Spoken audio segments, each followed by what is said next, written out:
Hello and welcome to some bonus content for Funbearable. Woo, baby. How you doing, buddy? I am all right. I am Brad Rohr. I'm Chuck Staten. And we are mobile. We're mobile, baby. We are driving back from New York to Rhode Island. It is early September. So we thought we would record in the car because we had a lot of fun. We talked recently on an episode of Funbearable about the fact that we were supposed to go to the Green Day tour where Green Day was playing Dookie in full, one of our favorite albums, and American Idiot in full, one of our favorite albums. And I had gotten you tickets at the beginning of the summer. Yes, you got me for a birthday card that it was a 90th birthday card, and then you just wrote, "It feels like it's been 90 years." Yes. And so I was supposed to go see Green Day. I got sick that week. COVID.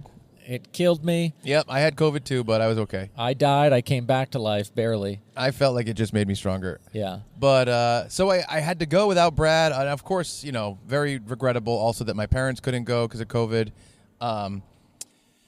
But that was it in Philly. And then what happened was Billy Joe blew out his voice at that show, the lead singer of Green Day, and they canceled the next night, which was Hershey, Pennsylvania. Maybe it was the next night, maybe it was 2 nights later, I'm not sure. And they rescheduled it for Labor Day.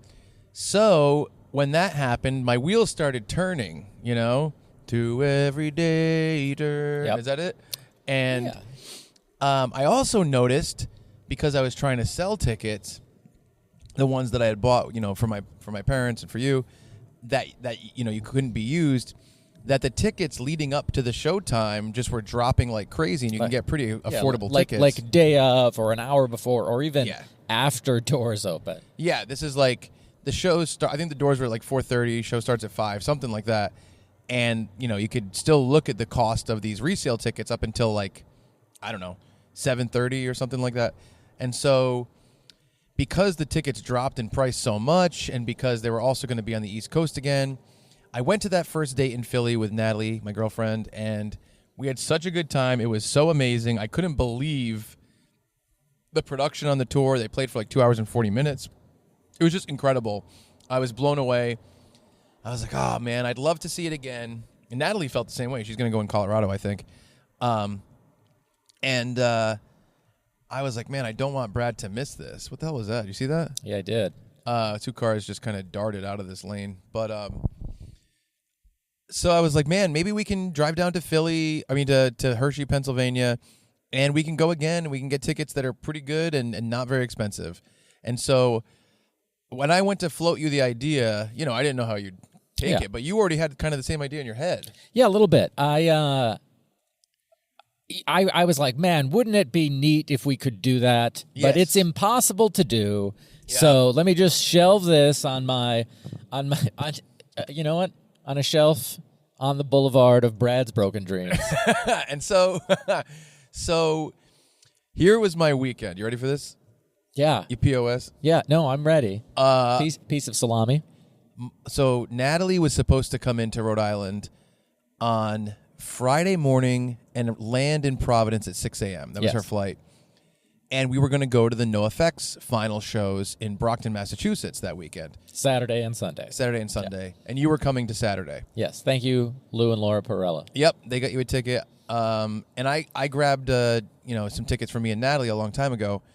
So what happened was she ended up having a real nightmare travel situation with this bullshit goddamn fucking airline, Breeze. They can suck my nut sack. Both nut sacks. Well, no, it's both nuts within one nut sack, right?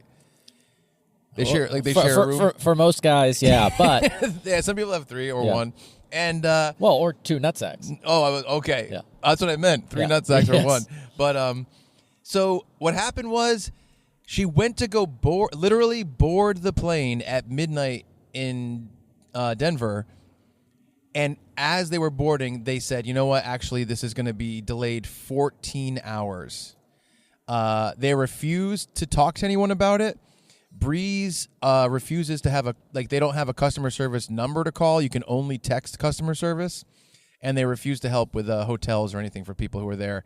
And Natalie had already, at that point, I think she had been up for 18 hours.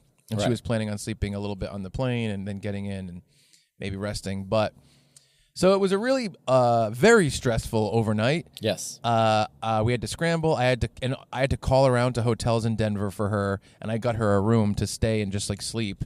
And even so, that was so fucking difficult because it was after midnight. So I couldn't book the hotel room online by looking up what's around. Right, you had to call. I had to actually call because technically we were already on like August 31st as opposed to August 30th, and she wanted to check out on the 31st. She wanted to go into a hotel at 12:30 or 1 a.m. and check out by checkout time. Yeah, just to sleep. It was really bad. I felt really bad for her, but she ended up getting. She didn't trust Breeze because this is the second time something similar to this has happened. So she got a different flight out. She didn't get in till 9 p.m. that night on Friday. But here's what happened. So my Friday, it was, and it's funny because I can't even remember. Oh, I was in Colorado the weekend before, right? Yes. So I flew back to New York on Monday night or Sunday night. I think Monday you had a crazy travel day. Oh, yeah. 14-hour travel day. 14-hour travel day on Monday because of delays as well. Bad travel week. 14-hour travel day Monday. Got back into New York. Drove from New York to Rhode Island at some point, probably a Wednesday, I guess. Yeah, Wednesday night. Then we had a Funbearable work call. Yeah, that's right. We had a meeting on the phone. That's great. We had to really reprimand Ray, just for being too sexual in the office. Yeah, he's been really handsy. Which, Yeah. we can deal with handsy. Yeah. Then he's like, you know what? I'm going to start getting footsie. Yeah, footsie. During the show. And then he's like, I'm getting schmeatsy. And I'm like, I don't even... What's crazy is during the show, he sits across from us. Both feet are... All I'm going to say is they're working. And they're active feet. And, if anyone could confirm that we each have a nutsack, it's Ray Harrington's feet. That's all I'm going to say. If anyone could confirm the number of nutsacks we have between us. And so anyway... So Friday night, I drove from Rhode Island to Boston to pick up Natalie at the airport, and then back to Boston, Rhode Island. Saturday, Rhode Island to Brockton and back for the first of the final NOFX shows. Sunday, Rhode Island to Brockton to Boston, which is not far after the show. But we got to Boston at like 11 p.m., and her flight wasn't until 5 a.m. Oof. So me and her hung out. We went to a diner. We tried to go to other bars. We hung out until about 2 a.m. in Boston. Then I brought her to the airport. Then I drove back to Rhode Island. I slept for about 6 hours, and then I woke up, and you and I drove from Rhode Island to Hershey, Pennsylvania, which was like 6.5 hours.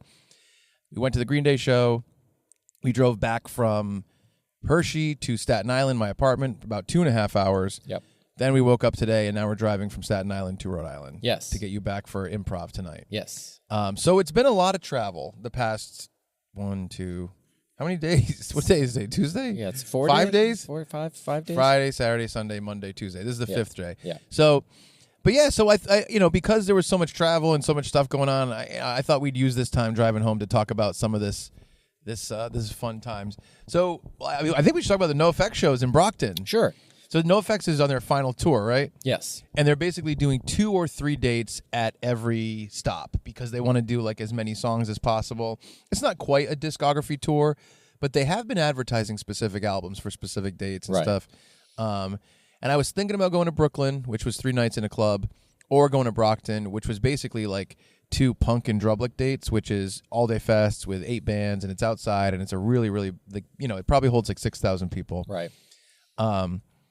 But that's what we landed on. Yeah, and we actually went to a Punk and Drublic Fest in 2018 as press.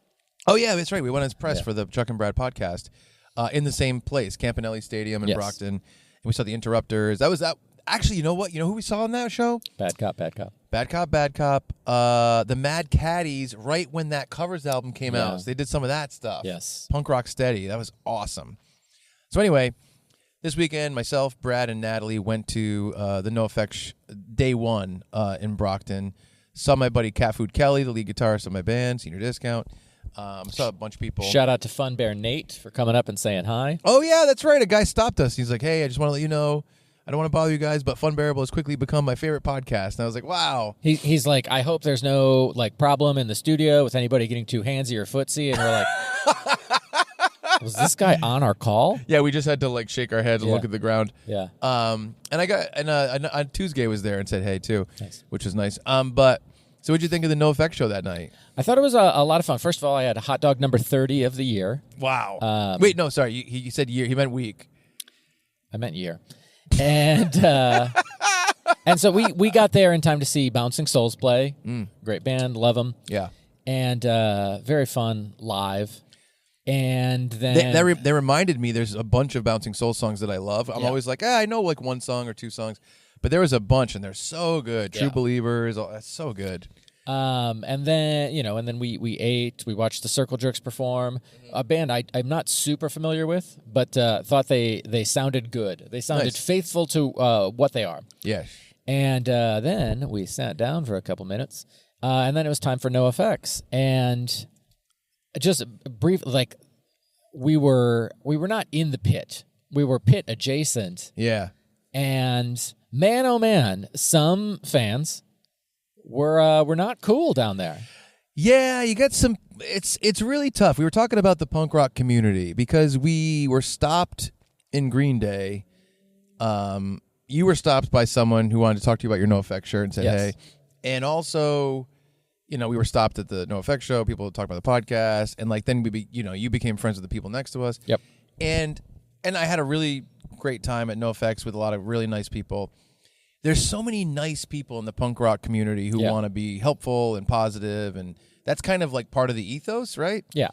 Then again, there are also some people who just want to get fucked up and use their dumb shoulders and elbows to push through the crowd and go wherever the fuck they want and roll around. And it's weird because like the pit is a part of punk rock, and I've been in the pit, and I've been parts of it, and I went into it 1,000,000 times, and I think it's important. I think it's fun, but the people who barrel through the people standing there to enjoy the show, who are just like dancing on their own and just obviously not part of the pit, like barreling through those people or pushing them really hard or trying to like elbow them into starting a pit and running into them. Fuck you. Yeah, I really hate that shit. It happened numerous times at the beginning of the show, and really like it took me out of a good portion of their performance. And like it knocks me and the woman standing next to me like just knocks us both for a loop. And so it happened again. Yeah. And I turned to the guy who was like had his hands on my shoulders trying to move me, and I'm like, "Is everything all right?" He's like, "I'm just trying to get up there, man."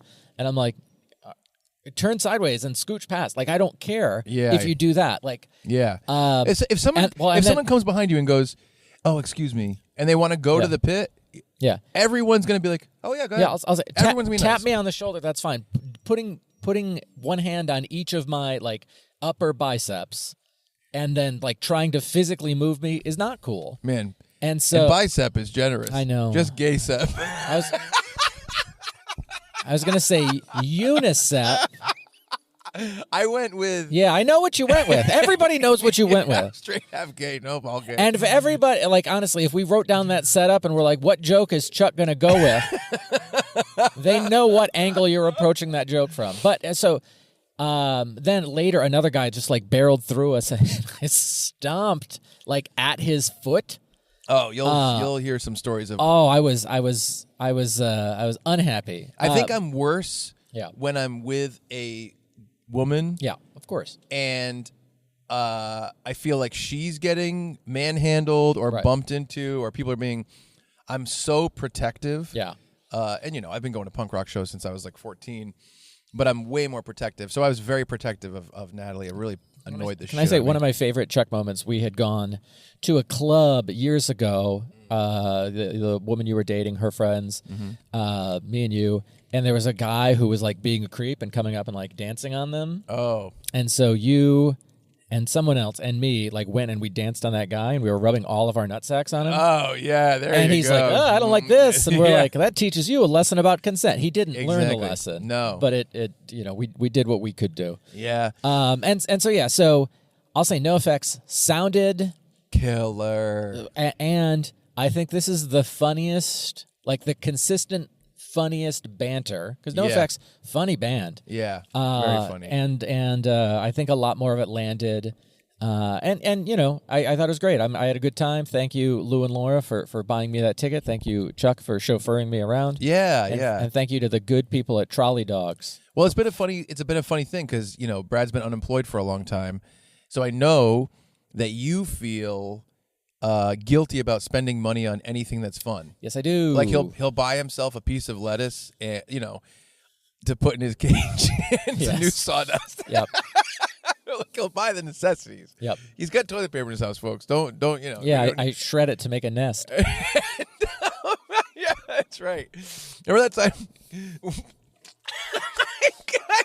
I just swallowed a nice bit.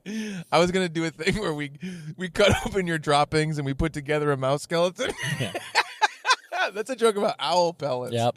But no, he'll buy the necessities. But tell me if this is true. You feel bad buying yourself fun stuff. Yes. So I was kind of like, man, I want to try to take care of Brad this summer. And, you know, there's some stuff that is like we saw Blink-182 last summer on their One More Time tour, and we saw them in Las Vegas for the When We Were Young festival, and they were headlining with Green Day and Offspring and everybody. So it's like, all right, if we don't get to go see Blink this summer on the same tour, that's okay. But I was like, man, I don't want Brad to miss the Green Day doing a discography tour of Dookie and American Idiot for the first. They've never done a discography thing before. Yeah. It's two albums were so important to us. I was like, he can't miss this. We got to figure this out. And same thing with the NOFX final shows. Right. You know, it's NOFX's final tour. So I'm really glad that, because Lou and Laura reached out to me, and I was like, I'm going to this thing, and they were like, ooh, and they kind of thought about the idea of getting you a ticket as well. And I was like, oh, that's perfect. So, yeah, man, I thought NOFX was awesome. I mean, they played so many songs I loved. I think part of this tour, you know, part of the tour is obviously that they're playing deep cuts as well as all this stuff. And I looked it up. They played 36 songs that night. Wow. That first night. And they were just incredible. They closed with a theme from a NOFX album, which is already like a gimmick that I loved from Pump Up the Volume, one of their albums I think it came out in the early 2000s. It's done on accordion by Eric Melvin and their lead guitarist, or one of their two guitarists. And it's all about NOFX and their career. And then they closed night one with it on this tour. But they changed the lyrics to be about their final tour and about everybody kind of being there. And I do think that the band, including Fat Mike, the lead singer, was more sentimental than I've seen them because this is their final tour. Yes. And also, one thing that's really cool about NOFX, if you're big into punk rock and ska, is Karina from the Dancehall Crashers, which is another one of my favorite bands, has basically joined NOFX as full-time as a touring musician. And she does keyboards and sings, and she was awesome too. Yeah. And they were just awesome. I love them. Natalie had a great time. Very, very fun night. Even though sometimes the crowd was dickish. Right. Like, it was a great, very energetic crowd that was very into it. And right. We had a great time. And then the next night, you know, Natalie and I went back, saw Matt Kelly again, Cat Food Kelly, my buddy. Saw a few people I know. And, you know, it was basically, I would say probably not another 36 songs, because they closed with the Decline, which is one of their 18-minute songs. Right. They're only 18-minute song, I should say. Was it one of their many 18-minute songs? No, they're punk rock opus. So I would imagine they played like 31 songs that night. But incredible. Same thing, same exact energy, amazing. On this night, I was behind a guy, and I went to go take a picture of me and Natalie in the crowd, and I kind of touched his hair, and he turned around, and he was like a larger guy, and he goes, "Hey, do you guys want to stand in front of me?" And I was like, "Oh, no," I'm sorry, I didn't mean to touch your hair. I was like, I wasn't taking a picture of the band, I was just taking a picture of us. And he's like, "No, you guys should stand in front of me." He's like, "I'm taller." He's like, "Me and my son are both taller than you. Like, why don't you get in front of us?" And I was like, "Oh, you don't have to do that." And he said, "No, I insist." And I said, "Okay." And then then there was a break in the set, because NOFX takes like a little bit of an intermission after 20 songs. I turned to the guy and I was like, "Hey man, that was really, really kind of you. I appreciate it." And he told me, he was there with his son, and he told me he got his son a ticket to go see the Co-Defendants headline a show in Boston that weekend. They were also on the NOFX tour, but they also did like a headlining show somewhere. And he's like, I did a scavenger hunt for my son for Christmas to find the co-defendant tickets this weekend. And I told him we were coming to Boston. They were coming from Pennsylvania. And he goes, and I surprised him when we got here, and I said we have tickets to both nights of the NOFX final tour. That's and I'm great. like, that is amazing. Great gifting. Yeah, it was a great dude, very nice guy. And yeah, we were in the pit, or we were in the crowd, I should say. And we were like probably like 5 people away from the pit, and it was very comfortable, and everyone was dancing and having a very good time. And then this little blonde girl who literally weighed like 100 pounds, she just started like taking her shoulders and just like rolling into everyone around us and just bumping into us and knocking us over and like pushing us. And it was so fucking annoying. And I just grabbed her by the shoulders and I looked at her and I said, stop, go away. And I pushed her into the crowd and she did. And she was super, super, super drunk. Yeah. But I just wanted to be like, hey, man, like, this isn't happening here. Like, that's not, no one's excited for this. No, obviously, we're all standing here and dancing, and that's how we've been for the past hour. So just, like, go to the pit, which is 6 feet to our right. Just go in there and be with the people that want to do this, man. But, yeah, it was annoying. And, you know, it was a very, very quick little, hey, man, come on, chill out. It was that, you know. But, again, amazing night.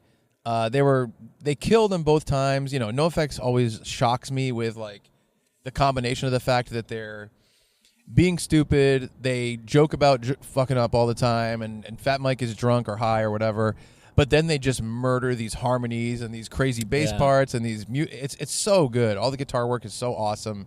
It was so fun.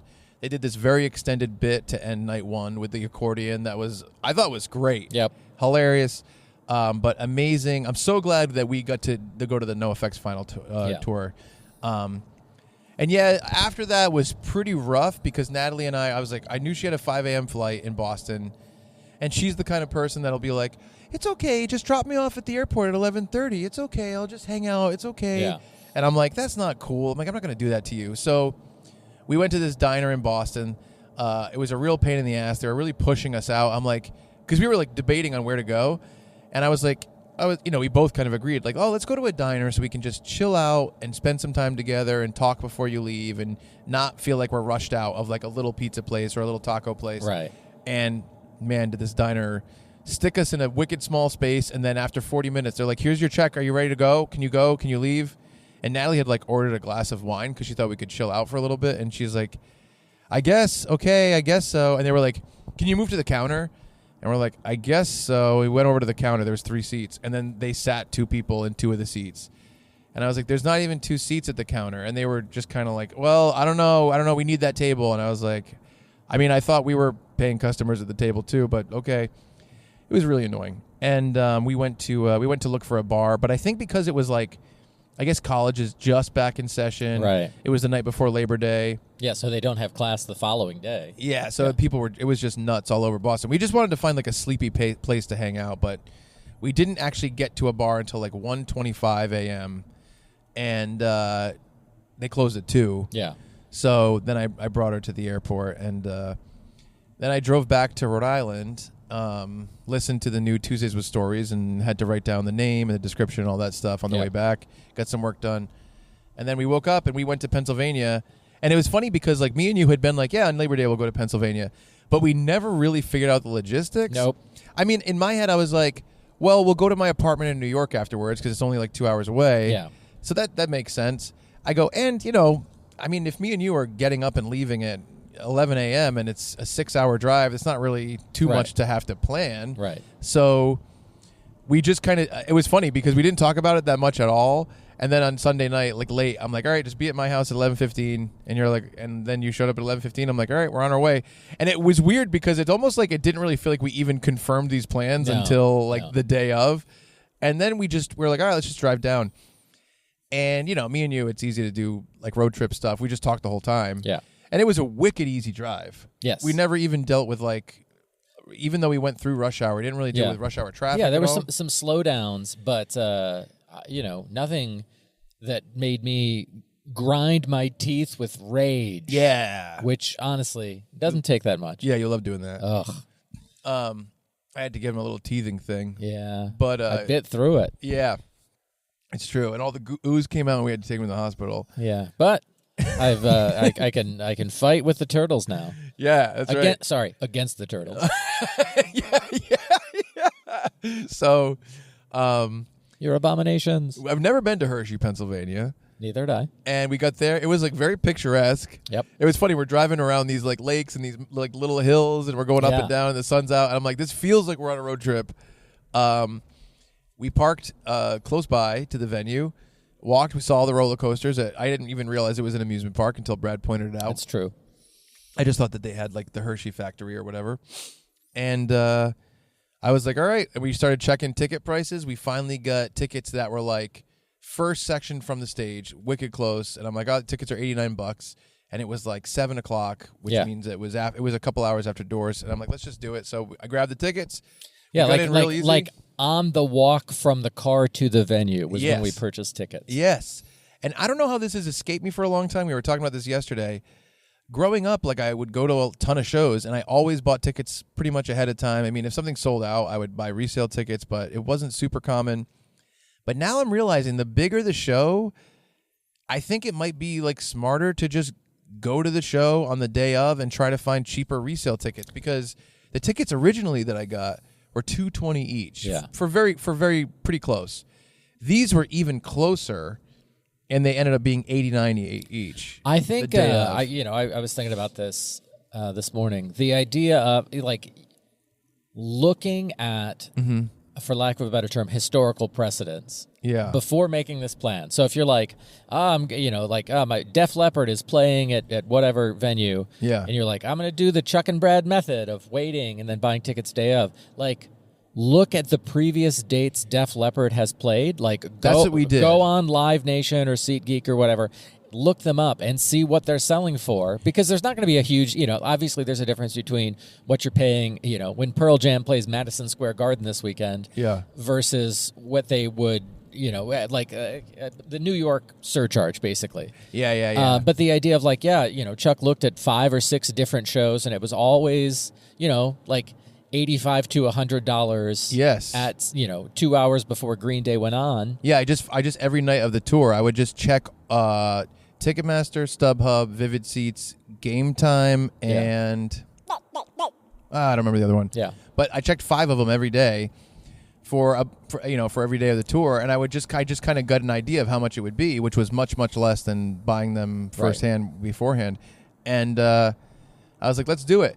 And the same thing happened to us when we were young in Vegas, where the resale tickets the day of were so much less expensive than the ones we bought ahead of time. So I think part of it might be that, I don't go to a lot of festivals. I go to a lot of headlining shows. So I haven't done a lot of like monstrous festivals like when we were young. Right. And B, I think that because of the way that concert tickets have changed in the past 3 years versus the previous, 15 before that I was going to shows, I think, or more than that, 20, I guess. I think that now that makes more sense if it's a giant stadium show or a baseball field or a crazy place like that. Yeah. So I think that might be something we need to keep in mind in the future. Right. But it is new. It's tough because like the planning part of my soul is Me too. I'm a planner. It's like, what are you doing? What if you get there and there are no tickets? Yeah, exactly. That's how I feel.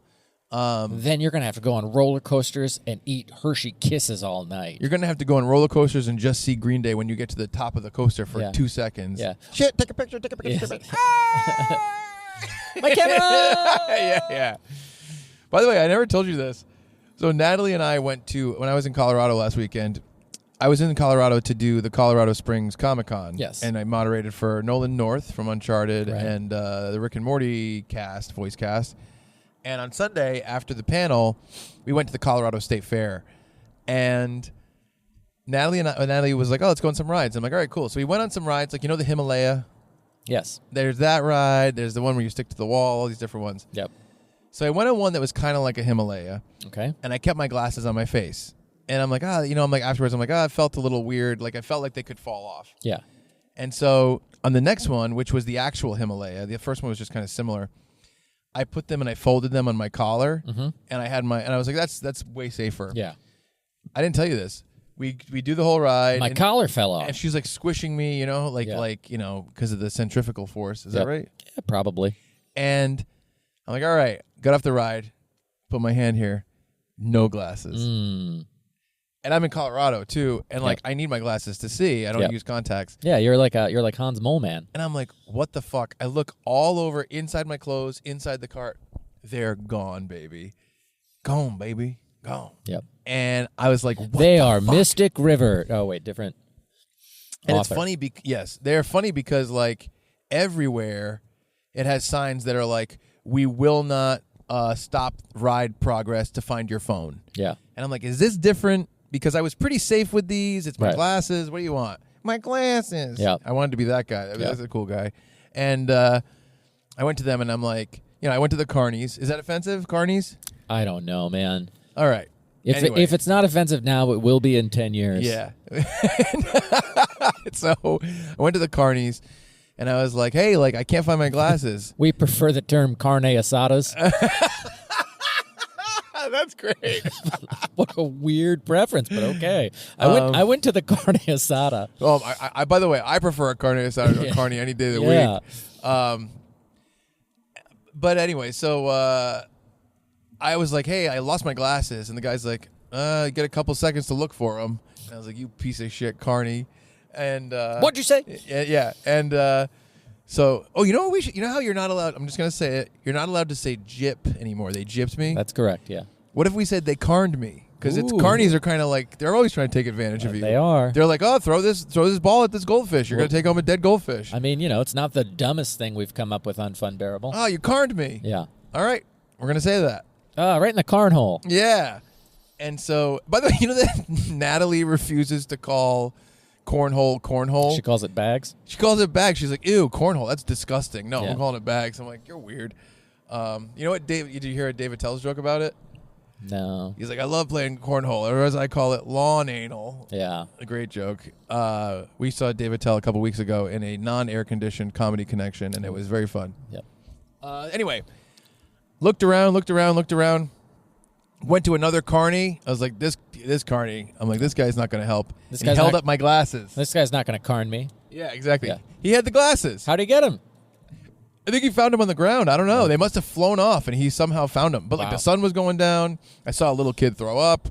There was a lot, A lot going on. a lot going on, and a lot of very slutty, late high school, collegey, Latina women there. Very dressed like very slutty. I'm kind of confused about Colorado in terms of its place in the country. I go there all the time. Sure. I have no idea. I'm like, am I next to Louisiana? Am I next to the Antarctica? I don't know where I am. Neither of those. But I see a lot of Latinas there. Huh. You ever see that? You ever think about that? No, I've never been to Colorado. I've never thought about the. The Latina population? No. See, like to me, like Texas, Latinas. California, Latinas. Colorado, I didn't realize. And a lot of the carnies, too, were of a Latin descent.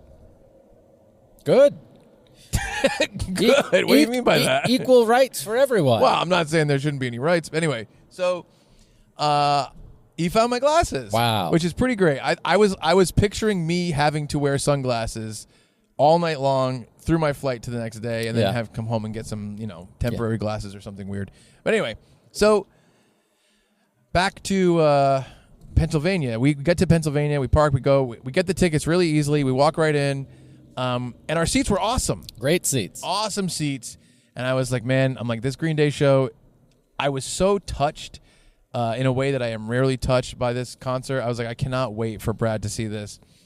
And what was your take on the Dookie anniversary? So we saw performance? Smashing Pumpkins play. Yeah. And I've never seen them play before. Yes. Very good. Yep. A lot of fun. Yeah. I got to hear Disarm, which is my favorite Smashing Pumpkins song. Yeah. So being able to hear that live felt really good. For sure. Then you went to to ask questions at the merch table. Yes, I wanted to. There was a print that they made for this tour. Yes. That was kind of in the style of the original Dookie, like liner notes and art. And I really wanted to get it. And at the first date, it was sold out, and I couldn't get it. So I was like, let me check this one. And I asked them if they would have merch stands open outside the venue after the show. Yes. And they said yes. While you were there, I talked to the guy that was sitting next to me. Yeah. And like, hey, I'm sorry if I bump you or whatever. Yeah. And he's like, oh, don't worry about it at all. And Yeah. like, such a great dude. Yeah. Like the redeeming concert fans after the NOFX experience. Which he was also at the NOFX show. Yeah. Good guy. Never got his name. I know he's in the band Kill Your Idols. That's the extent of my knowledge. Right. So if you're listening and you're a fun bear, thank you. Thank you for being cool. KYI. Yeah. And so, then like you got back from the merch as, Green Day's extended intro was happening because they do Bohemian Rhapsody, and then they do Blitzkrieg Bop, and they do like a big mashup of, they do like a video package, and it's a mashup of The Beautiful People by Marilyn Manson and the Imperial March from Star Wars. So as that was going on, you returned to your seat. I felt comfortable again, and I asked you to come with me. No, it's fine. I had home base. And but yeah, I didn't know if you had to pee out of your schmeat. Then they came out and they played. They started with song 1 of Dookie, and I was like, no, they started with. Sorry, they did some Savior stuff. Yes, yeah. The new album. Sorry, but I was like, okay, and then I'm like, oh, Dookie is an album that I've known for. Honestly, I was a little late, probably 29 of the 30 years. Yeah, and. I loved it because I'm like, I've seen Green Day 6 or 7 times in concert, but like I'm hearing songs I've never heard live before. And how was the performance of these? Amazing! Songs? It was. I was like, you said to me, it sounds like they recorded this album last week. Yeah, if they play it like these songs are brand new and they're excited to play them and they're just killing them. And I kind of noticed too because their stage setup. I mean, we talked about it on the Funbearable proper episode. Yeah. So I don't have to get too far into it, but. Their stage setup was all based around the art, and this time I really got to kind of sit back and see how they played with that throughout the songs, and every song kind of manipulated it in a different way with different, with different pyro and fireworks and explosions, and they had the blimp going through, and the just like changing and doing different parts of the artwork, focusing on different aspects of the artwork. Did you see during Dear Mother, can you hear me? Welcome to Paradise. Did you see that it was all a tornado? All the screens were a tornado the entire time of houses and cows and like. Yeah, that's great. It's fucking awesome. And I was taking a picture at every song because I was realizing, every song they have a whole different video package that they do. I'll say, I noticed it for a lot of songs, and I was like, I wonder who does that art. Me too. Yeah. That's what I was wondering. I really think it would be a crime against humanity if they don't film this tour and put it out some way. Yeah. Even if they were just like, hey, we're just offering this to people who bought tickets to the tour. For $10, you can buy the digital rights to this, and we'll send you an MP4. Right. Like, I can't imagine how many people would do it. But this tour should be pro-shot and released and recorded and saved in posterity. Yeah, I was super impressed. I had a really fun time. And... yeah, it was great, and then a nice easy walk back to the car. After you successfully obtained the print, and of course, American Idiot was amazing. Yes. Jesus of Suburbia, Homecoming. Yep. They did a bunch of songs in between. Everything was fucking. It was just awesome. The streamers were awesome. The confetti, the sparklers during Are We the Waiting? Yeah. Like all that. It felt like the most produced big show like this I've ever seen. Yeah. Do you feel similar? What do you think? Yeah, I think so. It felt very, like the production was very planned and very much on point. Right. But yeah, incredible. I loved it. I thought it was amazing. I went back to the car. We went to Wendy's, and oh man, what was making me laugh at Wendy's all the time? All right, here's what happened. Oh yeah. So Wendy's has a hamburger called the Son. By the way, this is the first Wendy's I've gotten in almost 2 years. They have a hamburger called the Son of Baconator, which is like a Baconator but with smaller patties. And I'm like, that's what I get. Like, that's the right amount of food for me. But the Baconator, by default, has mayo and ketchup on it. I, of course, do not like mayo. Right. So I usually get the Son of Baconator, no mayo. Yeah. And Chuck said, one Son of Baconator meal. And then they, instead of like letting him finish and say no mayo, they said, well, what does he want for the drink? Yeah. I think they said, what does he want for the drink? So they heard me whispering to you beforehand. Get me this. Yeah. Yeah. I'm like, I would order, but Chuck's the leader of the car. Yep. And I was like, yeah, I'll take whatever drink, this. And then I'm like, make sure you say no mayo. And Chuck says, my son, and he starts giggling. Because I wanted to say, don't put mayonnaise on my son because it's called the son of Baconator. And I think that's funny. And he's like, my son. And he keeps laughing. I'm like, just say sandwich. Just say sandwich. You're going to make me look stupid. But I could not stop laughing. And I think from all the traveling and the lack of sleep and the driving, I think I was a little punch drunk. Yeah, a little bit. And but yeah, we had a good laugh, and then we ate our burgers in the car. Yep. We went to bed, and now we're driving. And man, oh man, I think that was. I don't know. I'm really glad we did this trip. Yeah. I'm very glad we did this. I'll say once I get some actual food in my stomach today, I'm going to feel even better. Halfway between Staten Island and Rhode Island, there's a place called Food Truck Paradise that is all Latin food trucks. And I love getting shrimp cocktail. That's how they say it, Cocatel. And street corn and stuff like that. We're going to stop there. I like getting plain tacos. Yes. Brad had the idea of going to Elm Street Diner, which has all these insane viral foods that are like, like cinnamon bun French toast and blah, blah. And it's like, I love that stuff. I would love to try it, but I'm trying to eat healthy right now. I'm trying to be good. So Food Truck Paradise is a little bit more reasonable for me. But, yeah, man, I'm really glad we did this, even though it was quite a squeeze with the NOFX shows. Yep. I had to hire Rupert to go produce Tuesdays with Stories today because I didn't expect that Mark and Joe would want to record on Labor Day. Yeah. But last minute they said they did, and so I had to hire Rupert. I think until you sent me the pickup time on Monday, I was like, maybe we're not going to go. Yeah. But then once you were like, yeah, let's meet at 11:15, I was like, all right, we're going. Hell yeah, it was awesome. I'm so glad we did it. And so, by the way, I said to Brad, I'm like, oh, let me drive your car because your car is a hybrid vehicle, take less gas. My car is an SUV with all my equipment in the back. It's heavier, blah, blah, blah. How do you feel about me driving your car? Oh, my gosh. I have punched through the floor over here on my emergency Really? brake. Yeah. Really? On my invisible imaginary brake. Oh, I think I'm a pretty smooth talker. Oh, my gosh. Every time you text, I'm like gritting my teeth with rage. Texting. I'll press a button and I'll go... Like, I'll talk text. I'll be like, hey, Rupert, how you doing? You look great. Well, then you're like, oh, let me see if anybody's talking about us on Reddit. You're like, we're in traffic. And I'm like, please, like, we're in the middle of New York City. Well, it's because Tell 'em Steve Dave's episode of Game Night came out today on the Patreon. Yep. And they announced, I guess we can say it because they've said it now. They announced that they're going to do a new Tell 'em Steve Dave Pod Wars on their Patreon show Game Night. Yes. And it's going to be the Tell 'em Steve Dave team, which is going to be Walt Flanagan, Brian Johnson, and Sunday Jeff. Versus Funbearable soon. And versus Reviewing History, Rupert's podcast soon, my buddy. And I wanted to see if people were talking about it yet because it came out this morning. But we're also in stop-and-go traffic. We're not moving. On the highway, I'm being pretty good. I mean, we're also podcasting while you're driving a car that you're not super familiar with. Pretty familiar. Yeah. I know how it works. There's a wheel, there's a butt. Wait, I mean a brake. No, it's called a butt in a hybrid. Yeah, thank you. But yeah, man. No, I'm glad we did it. Yeah, I'm too.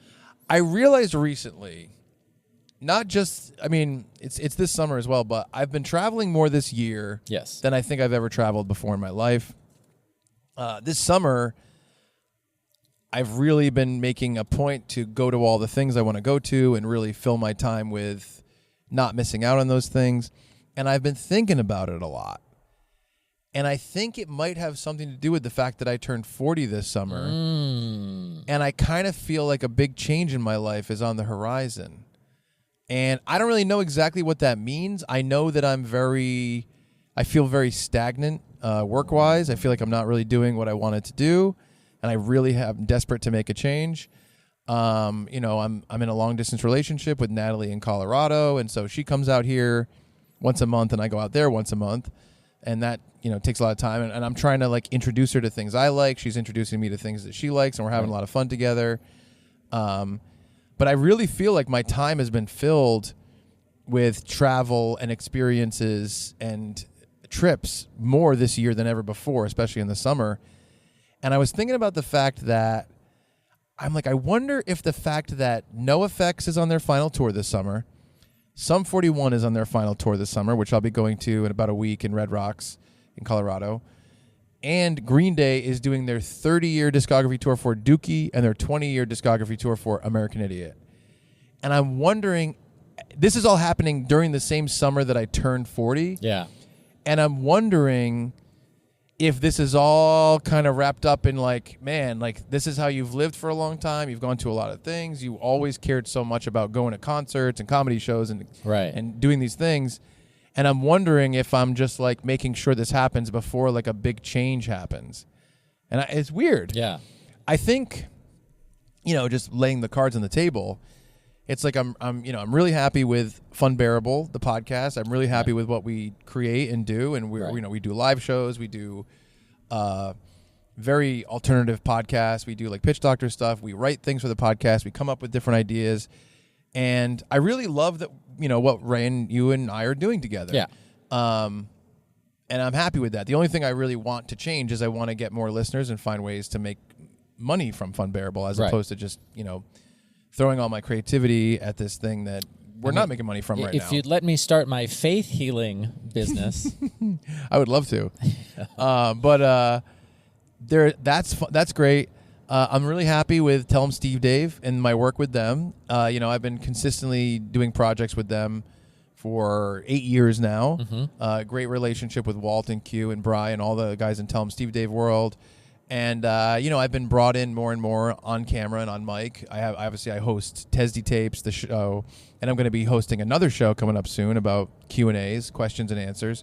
And also, Walt has invited us as Funbearable to come on to the show and do our Pod Wars thing.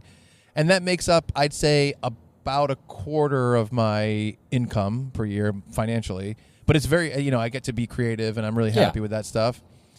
And then I have Tuesdays with Stories, which is the main thing. And when I first moved to New York, my whole plan was like, the reason I moved here was to do elevated video projects with Tuesdays with Stories and build our Patreon. And, I came here, I got hired, and me, Mark, and Joe just worked really hard for like a year and a half after that. And we tripled the Patreon in that time. But at the end of that year and a half, I had a talk with them, and I was kind of like, listen, I'm really treating this like a passion project. I'm throwing everything I have at this. I'm doing all my creative ideas. And, I came up with all these different shows like Musqueef TV, Give It a Goog. Hot Gay Sets, obviously, is the biggest one, the documentary one that takes a lot of time to put together and stuff like that. And that's kind of the main thing I think that helped us. And, obviously, like kind of pushing us into doing weekly bonuses and, having different tiers on the Patreon. All the stuff that I did with them. After I put in all that effort and we tripled the Patreon, I kind of had a big talk with them where I was like, listen, I'm treating this like a passion project, and I don't know if that's appropriate or if I'm going to if I'm still looked at as like an outsider, like after all this success, I want to know. And Mark said to me, it's just a gig. And he kind of was telling me like, you're not really part of this. You're just, whatever, the producer, and that's how they want to see it. That's fine. And right then I was kind of like, oh, like I can't, and I talked to a lot of other people in the podcasting industry that are much higher up than I am and that we are. And I talked to them about that, and I was like, how do you feel about this? What do you think? And they were like, well, if they're paying you to be the producer and they think that, that you're just that, then like, why would you go above and beyond if they don't care and they don't think of you as part of it? And I was like, yeah, that's true. And then eventually Joe List was like, I think instead of doing all these very produced bonuses and all this extra stuff, he's like, Matt and Shane's secret podcast, which is Shane Gillis's podcast, is like huge. I think it might be the number one Patreon podcast on Patreon. And this is all information that's out there because Joe has talked about it on our show on Tuesdays. He was like, I think people just want an extra podcast every week as a bonus, not these ideas like the gimmick shows like Musqueef TV, Give It a Goog, all that kind of stuff, and Hot Gay Sets. He's like, I think they just want the extra podcast. And so we talked about it on the show, so it's like you can hear our discussions about it. And he was like, so let's do that. And so that's what we do now, is just like I go in once a week and we do Tuesdays with Stories, and we record the ads and we record the bonus. And it's just a podcast, and I'm not really on the show. We do Q&A once in a while, which is a Q&A show, and I'll do the questions on that. But so it's like there's a ton of responsibilities behind the scenes in terms of like mixing all the audio, editing all the video, doing all the graphics, posting. we release 4 versions of the main episode on Monday every week. Right. We release OG Tuesdays on Wednesday, which is the remastered original Tuesdays with Stories episodes that weren't available anywhere officially. And then on Friday, we release 2 versions of a bonus. And that's every single week, 52 weeks a year. Yeah. So doing all the audio mixing for that, all the video, all the graphics, and all the reviewing and listening and whatever editing needs to be done for everything. On top of, like, I'm also the person that deals with 100% of the Patreon issues. You know, we have a Patreon with, I think, like, I don't know how many paying people now. I think it's like 7,700 or something like that. Like all the payment issues, all the issues people are having with finding stuff, you know, write-ins, whatever, all of that stuff. I have to have meetings with this company that's doing all our social media clips now. Like, there's a ton of responsibility still, but I'm no longer really being creative with Tuesdays with Stories. Yeah. I was during that 18 months where we tripled the Patreon, but after that, that kind of faded, you know? So, but the thing is that makes up so much of my income that it's like a necessary part of my schedule. Yes. But it's just not a place where I get to do what I want. It's a really weird situation because I came in to do, like, literally, I have all the messages between us, and I came in to do elevated video projects to build the Patreon. Yes. But because we were filming, they were like, "Oh, can you film the episodes too?" And I said, "Okay, sure." And then Shelby, their producer, quit, and they were like, "Can you be the producer?" Right. And I said, "Okay, sure." And then we stopped doing the video projects. So I just kind of got, you know, Yeah. It's just how it fell. Wait, is this Food Truck Paradise? And there's no food trucks? I don't know. That's Food Truck Paradise, isn't it? I drive this route twice a year. Oh, there they are. Hold on. We're going to go to Food Truck Paradise. And anyway, so I feel like I'm in this weird spot where I don't really know what to do because, I mean, you know, I'm whatever I get hired to do, I'm going to do to the best of my ability. I definitely do that with Tuesdays with Stories, and I make sure all of our stuff comes out all the time, and I make sure that everything's high quality unless Rupert's there to record the audio. No, I'm just kidding. That was one mistake. Just a joke.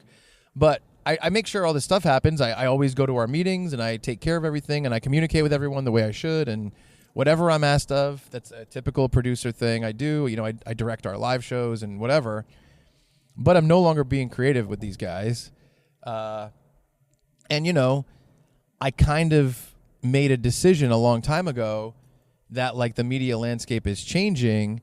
So, you know, I can either try to do the traditional route, which is like PAing on TV shows and PAing on film projects and then trying to move up, or I can try to embrace new media and embrace new podcasting and these independent projects, right, and see where that gets me. And that's what I did.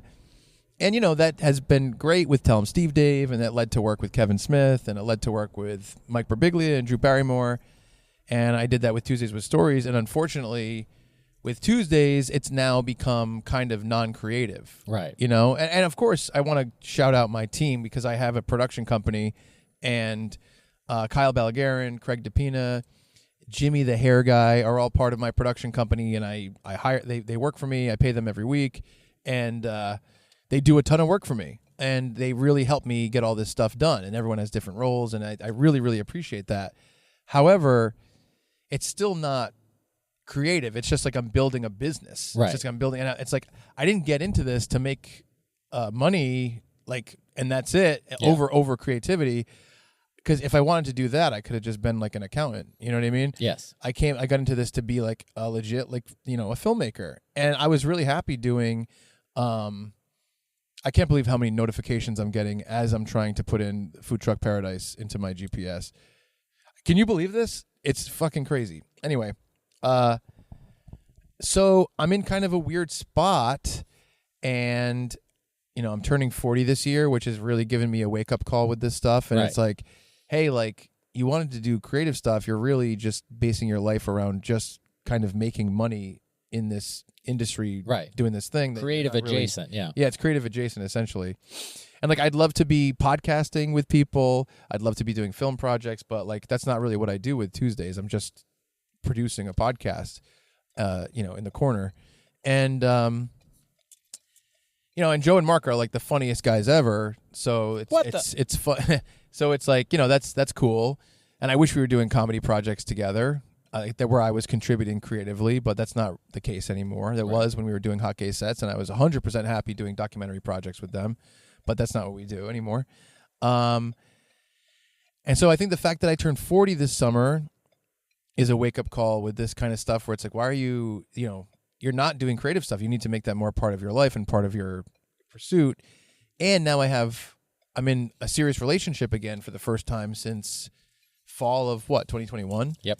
Whereas before, for the past 3 years, I was just like dating like a lunatic. And I mean like a lunatic. You were dating lunatics. I was dating lunatics. As well, yeah. Dating we avoided one of the lunatics I dated last night pretty good. That was good. And, now I'm in a serious relationship that is moving towards the future, and we're talking about moving in and family stuff and all that kind of stuff that we want to happen. Yeah.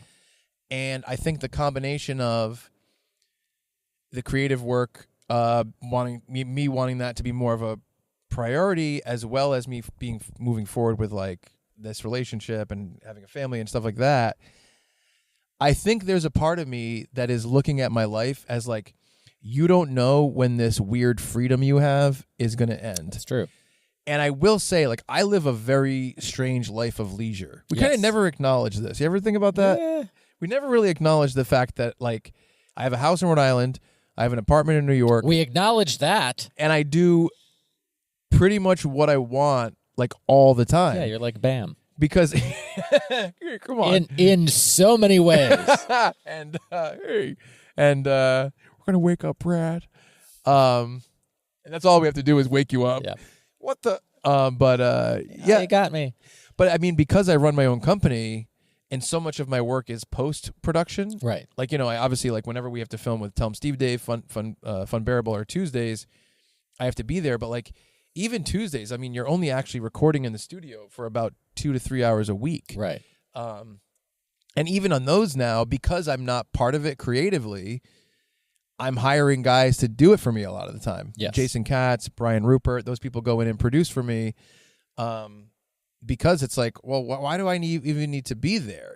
If I'm the one that has set up the cameras, I've set all the settings of those cameras, I've set up the audio, I've set all the settings on the audio, and I have all the lights set up. Someone can go in there and I can pay them and they can just produce. If I'm not part of it, the podcast at all, then it's like, well, it doesn't really matter if whoever's there, which is not, how I want it to be. It's just how it is. And so even with Tuesdays, I'm not there all the time. Honestly, we took all of June off, and I think since then, people have filled in for me as producer 4 times, and it's at the end of August. So like out of 10 weeks of summer, that's 8 weeks where I didn't have to go in. But I live this life of leisure where I'm like, yeah, I'm flying to Colorado. Yeah, I'm going to go to Chicago for a week. Yeah, I'm going to go to New York for a couple days. Yeah, I'm going to do this. And I just do what I want almost all the time. Yeah. But if I did get a consistent creative job and I did start having a family, like that's not going to be the case. Yeah. So I wonder if some of my travel stuff and all the concerts and all the fun is because I think there might be a time where I have to say goodbye to that stuff in a big way soon. Yeah. And it's funny, you know what I was kind of thinking of treating it like? You know how some people get into like alcohol or drugs and I'm not really into that stuff? Yes. I think I'm kind of like that with creativity and art, where I'm just like, no, I don't care. I'm not going to go to this thing. I'm going to go to the NOFX tour here. No, me and Brad are going to drive to Toronto and go see Less Than Jake. You know what I mean? Like, I should say creativity, like, concerts, live performance, and, relationship stuff too. Yeah. And so I'm kind of just, I feel like, because I'm realizing like I'm 40 and I don't know a lot of people who do all this stuff and kind of live like this, you know? And I think it might be because of that, because I think that I'm trying to squeeze in the most experiences like this as I'm aging. I turned 40 this summer, and I think that this might be going to be dwindling down. And by the way, I don't mean I'm not going to go to concerts and comedy shows. I don't mean anything like that. Right. I just mean I think I might have a family and a work life that doesn't allow me to go wherever I want all over the U.S. at the drop of a hat. Right. I think that's what's going to change.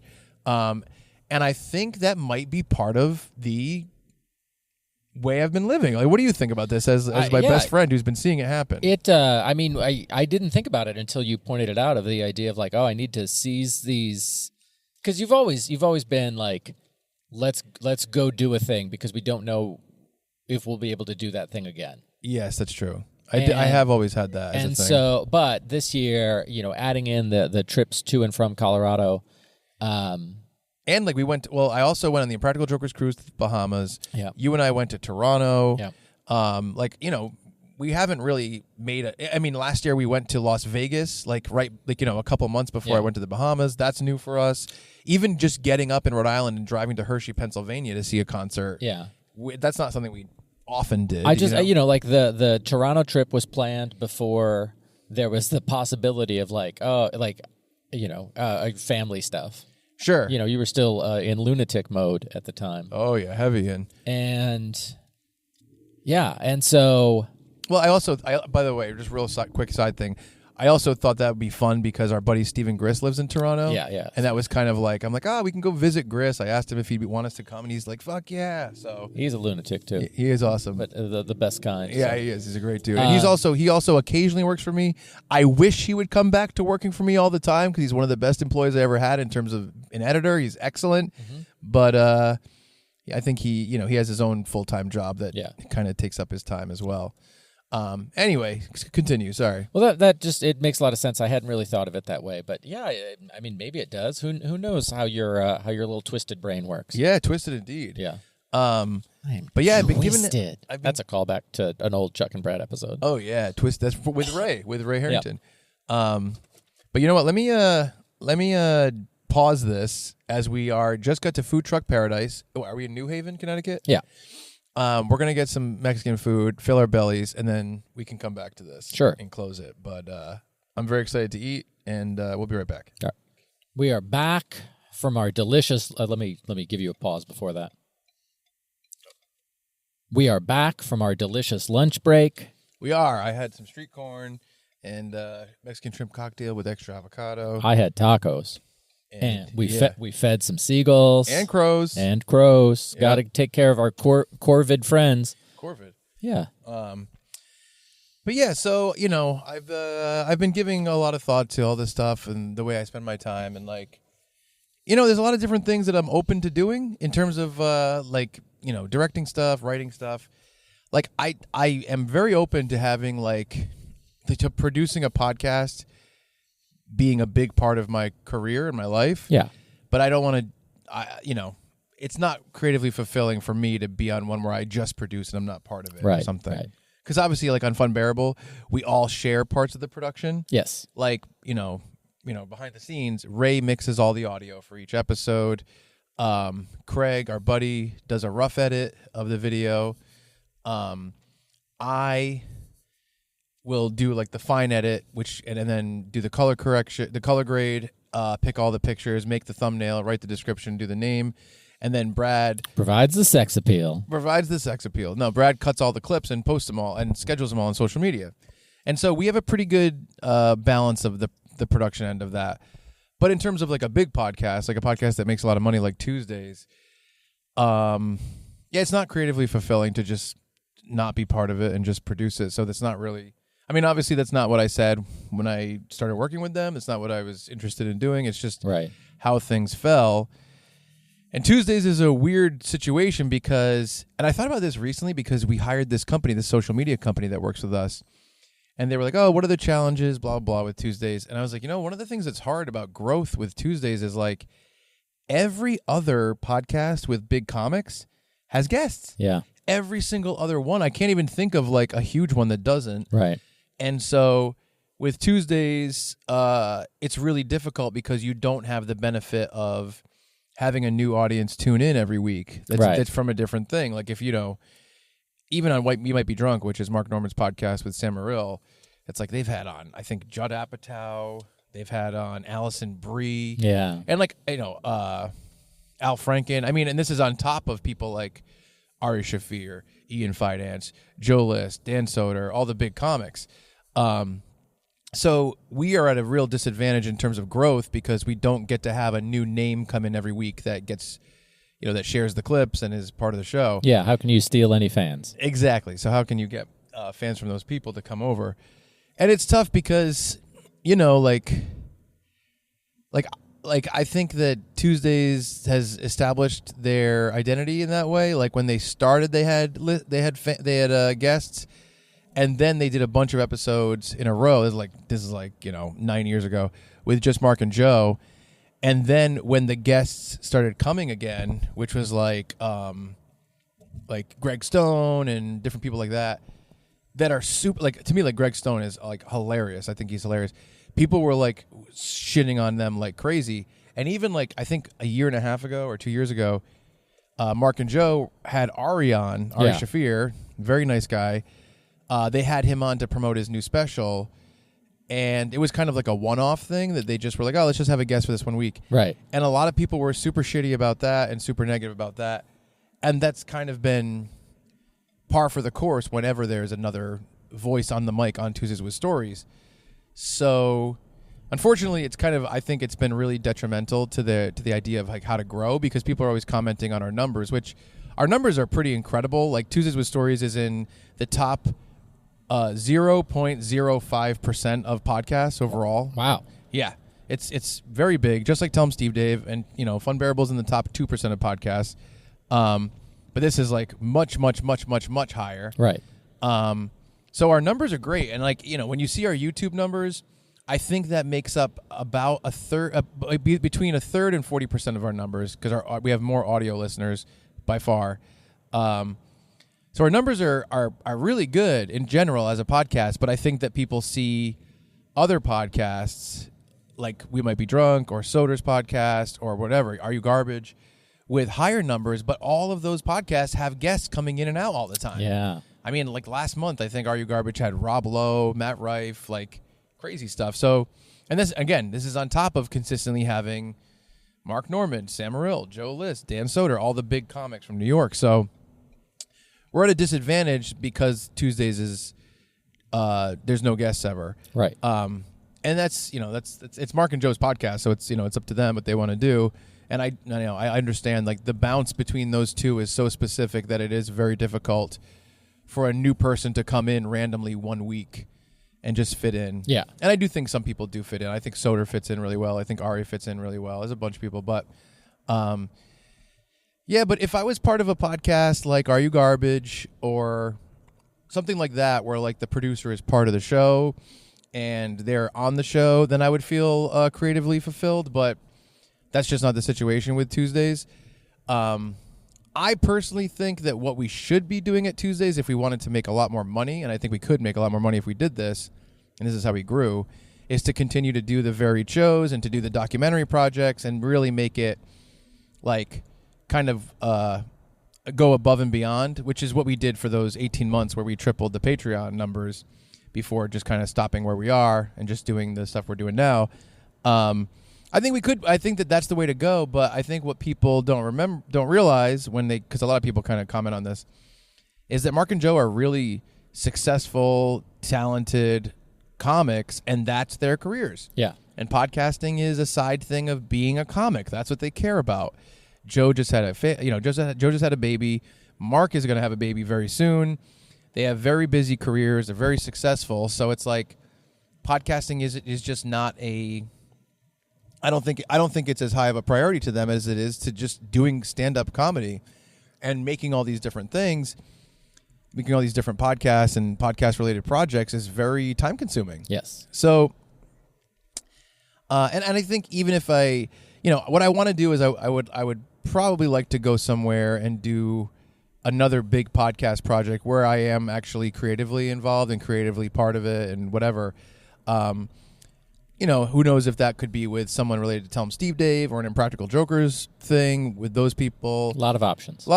But and I don't think any of that would really prevent me from doing Tuesdays, especially because I like I said, I don't really have to be there all the time because all we're doing is just filming two guys sit there and talk. So I can have people go in for me, and we can I can control the quality and make sure everything goes out on time and make sure everything gets done. And I do the producing duties to 100% of what needs to get done. Right. But I know that I'm just doing a thing that I really have no interest or passion for doing because it's no longer creative.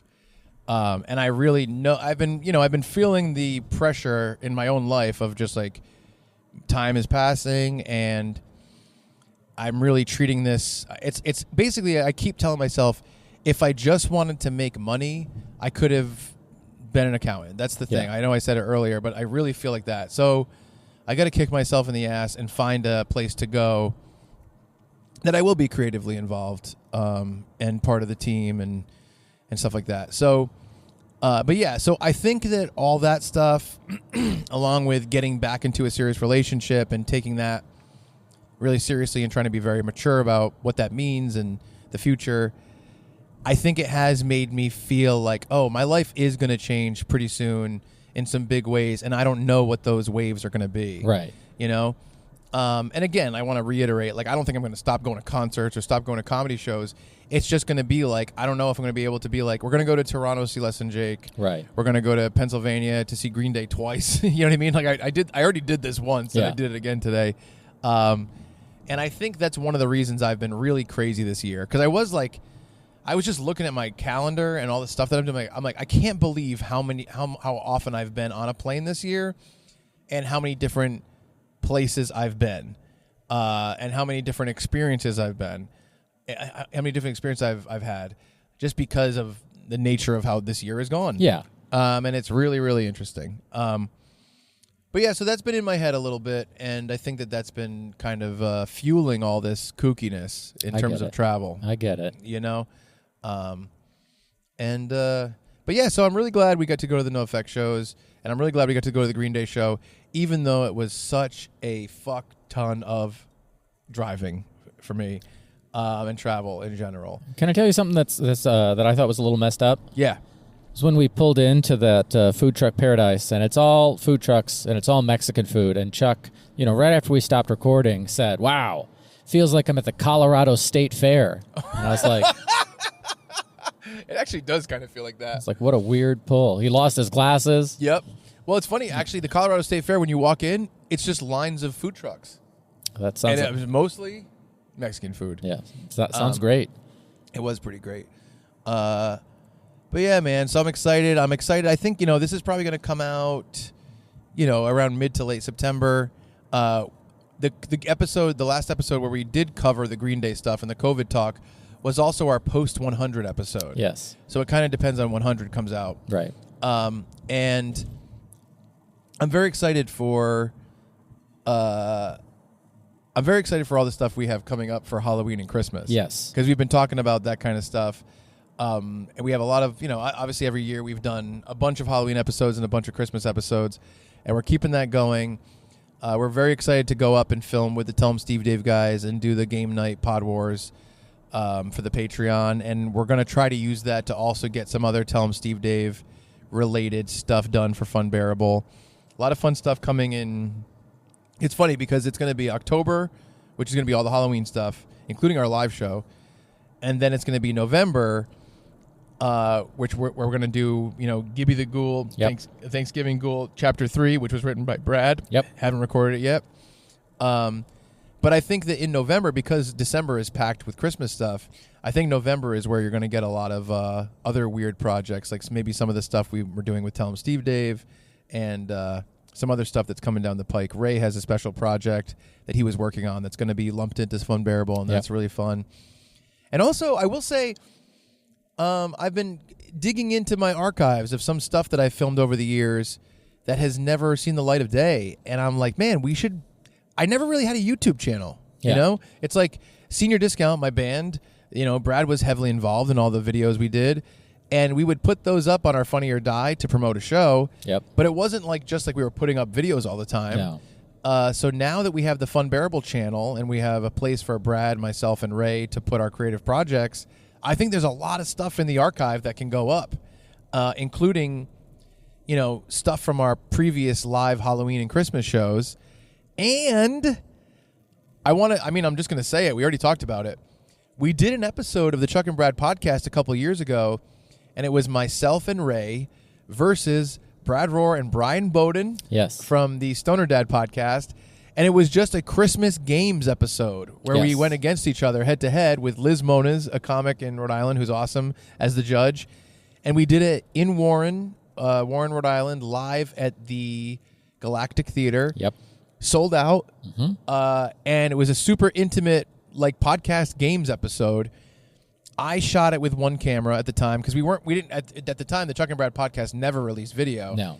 But what I realized was later on, this is kind of a funny thing, and we'll probably retell this story when it comes out. I went to the Tell 'em Steve Dave studio in New Jersey one time, and Get 'em, who is a part of the Tell 'em Steve Dave universe, was like, "Hey, someone dropped off an SD card for you," and I was like, "Huh?" And so I brought it home and I put it in, and some other random person was at that show and just shot video throughout the night of us on stage. So we pretty much have two angles. I don't know if he shot the whole time. And we're going to edit between the two angles, and we're going to put that out as a Funbearable bonus this Christmas because it's something that, I mean, I really loved that. I loved the roast of Tiny Tim that we did. Yeah. But yeah, so I think that coming up on Funbearable, not only are you going to get all the new Halloween stuff and the new Christmas stuff that we're doing, plus the Thanksgiving special, and plus Ray's new project that he's going to put on there, but also probably, I think, a bunch of archive stuff that's going to be coming out really soon. That's going to be very cool. Just a bunch of fun. Bunch of fun. That's we are. Yep. But yeah, man. So I thought it'd be fun to just podcast on the way home, talk a little bit about our experiences. You have anything else going on? I have nothing going on. Every day is a struggle to find meaning. What about today? Well, I found the meaning. It was in the form of 3 tacos. Yeah, that's right. Tomorrow we're doing some Funbearable recording in Rhode Island. Yes. We'll be home, within like an hour and 40 minutes. And yeah, man. Well, good stuff. I'm glad we decided to do this trip. I'm glad we decided to go to Hershey. And maybe we'll go back someday and go on the actual fair and the rides and check out the Hershey Kisses and the chocolate factory. There's a chocolate factory, right? Yeah. Same kind of thing with Wonka where it's like, oh, river, you do this, you die. You do this, you die. A lot of death. A lot of singing. 20, I like that. Only 20% of people survive. That's fun. I'm happy to go. Just a historical fact. Please give me one. Milton Hershey. I think his name was Milton. Mr. Hershey. Yeah. He was like, all right, I've done enough chocolate. What's next? And he decided on beets. The vegetable. The root vegetable. So what did Herschel do? He was like, this is going to be the next big dietary craze. Sure, and he invested a ton of money into beets. It did not become the next big thing. Well, it's weird. So the idea of comparing vegetables in terms of popularity is a little strange. Yeah. Right? Yeah, well, it's the 1930s. I guess so. They got Popeyes with spinach. Yep. So that's got the market, the market's cornered by that guy. Oh, yeah. They should have come up with a beet Popeye. Yep. Maybe Bluto could have been a beet guy. And then he beat up Popeye? yeah, he said, I'm going to eat these beets and beat you up. Yeah. He's like, you eating beets? He's like, yeah, because I'm going to beat you up. And the 1930s audiences are like, slapping their knee. yeah. This is people are fainting in the aisles. They're like, this is the as funny as comedy will get. This is the apex, the acme. Yeah. So 2024, the Funbearable audience, they're like, that joke is like an 8.5. They think it's great. Yeah. What's the scale? But 1935 Funbearable audience is like, that's a 10.5. Yep. I love that. Also out of 100. Yes. Oh, geez. I see. That's a weird fact, though. Yeah. Huh. Hershey beets. Yep. I like that. But yeah, if you stuck around this long, we appreciate it. Thank you so much for tuning in. We'll be back this week with a more standard episode of Funbearable, recorded with our buddy Ray. Man, I forgot I was going to do a joke that Ray had been here the whole time and just hadn't said anything. But oh, you forgot? Nobody would believe it. He was too busy eating beets because he's going to beat us up. Yes. No, that's a good one. That's not even a pun. Send us an email, funbearablepod@gmail.com, or find us on socials @funbearablepod. Always happy to hear from ya. Yeah. For Chuck Staten, I'm Brad Rohr saying thank you so much, and we're sorry for being Funbearable. We miss you, Ray.